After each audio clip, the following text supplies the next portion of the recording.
రవికిరణ్ గారిని ఒకసారి మీరు అన్న పాయింట్లో రవికిరణ్ గారిని ఒకసారి అడుగుదాము. రవికిరణ్ గారు, ఇప్పుడు అంటే రెండు విషయాలు ఇక్కడ ముఖ్యంగా చూస్తే మాత్రం అమరావతికి సంబంధించి సరే సెల్ఫ్ ఫైనాన్సింగ్ అది క్యాపిటల్ కాబట్టి దాని పెద్దగా ఖర్చు పెట్టాల్సిన అవసరం లేదంటూ ఎన్నికలకు ముందంతా మీరు మాట్లాడుతూ వచ్చారు. 19 నుంచి 24 మధ్యలో అక్కడ ఒక రూపాయి కూడా ఖర్చు జరగలేదు.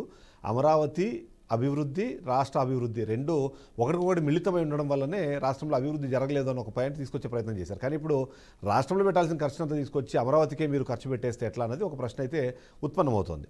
ఏమంటారు? నిజంగానే 3 రాజధానులు కాకుండా ఒక రాజధానికి షిఫ్ట్ అయ్యే ఆలోచన నిజంగానే వైసీపీ పార్టీ చేసే అవకాశం ఉందంటారా? చిదంబరం గారు, ముందుగా మీకు తోటి ప్యానలిస్ట్ కి బీఆర్కే న్యూస్ వీక్షకులందరికీ శుభ సాయంత్రం అండి. రెండు అంశాలండి. ఒకటి బొత్స సత్యనారాయణ గారు ఇచ్చిన స్టేట్మెంట్, ఆ తర్వాత మిత్రుడు శేఖర్ రెడ్డి గారు చెప్పినటువంటి మాటలు. మొదటి విషయానికి వస్తే, ఇప్పుడు 2019 ముందు చిదంబరం గారు అప్పుడు అసెంబ్లీలో అమరావతి అని చెప్పి రాజధానిగా నిర్ణయించారు. అన్ని పార్టీలు ముఖ్య గంటంతో సమర్థించాయి. కొంత వర్క్లు మొదలు పెట్టారు, కొన్ని నిర్మాణాలు చేశారు. ఆ టైంలో వైసీపీ పార్టీ వారి వాదన ఏంటి? ఇదిగో చంద్రబాబు నాయుడు గారు సరిగ్గా నిర్మాణం చేయట్లేదు, ఈయనకి చేత కావట్లేదు, నేనైతే బాగా చేస్తాను, నేను ఇక్కడ నా సొంత ఇల్లు కూడా కట్టుకున్నాను.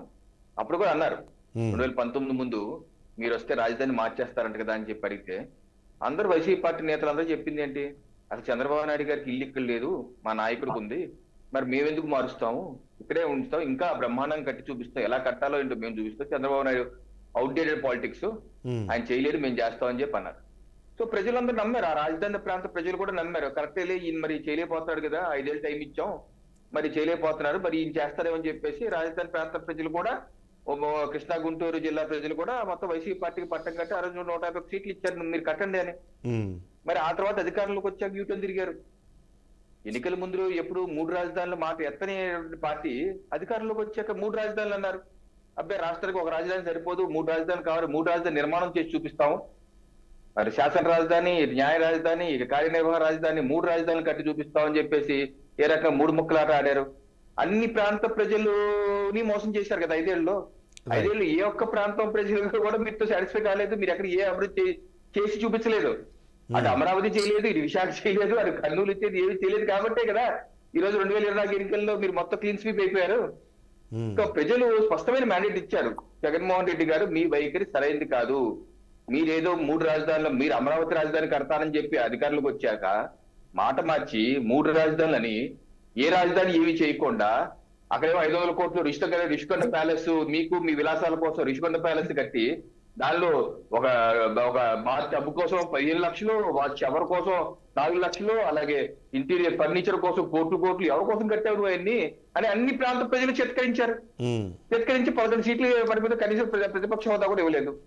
ఈ రోజు బొత్స సత్యనారాయణ గారు మాటలు చూస్తుంటే, ఓకే మీరు స్వాగతిస్తారు, ఏ పార్టీలో కన్నా సరే రియలైజేషన్ కొంచెం ఆలోచన రావడం మంచిదే.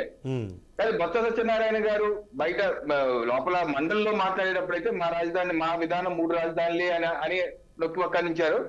బయట మండలి పైన బయట ప్రెస్ తో మాట్లాడుతూ, ఆ గతంలో మా విధానం అది, ఇప్పుడు మళ్ళీ మేము ఆలోచించుకొని మళ్ళీ చర్చించుకొని మళ్ళీ చెప్తాం ఏంటి అన్నది అని చెప్పేసి అన్నారు. మరి సంతోషమే, ఆలోచించండి, ఒక నిర్ణయం తీసుకోండి.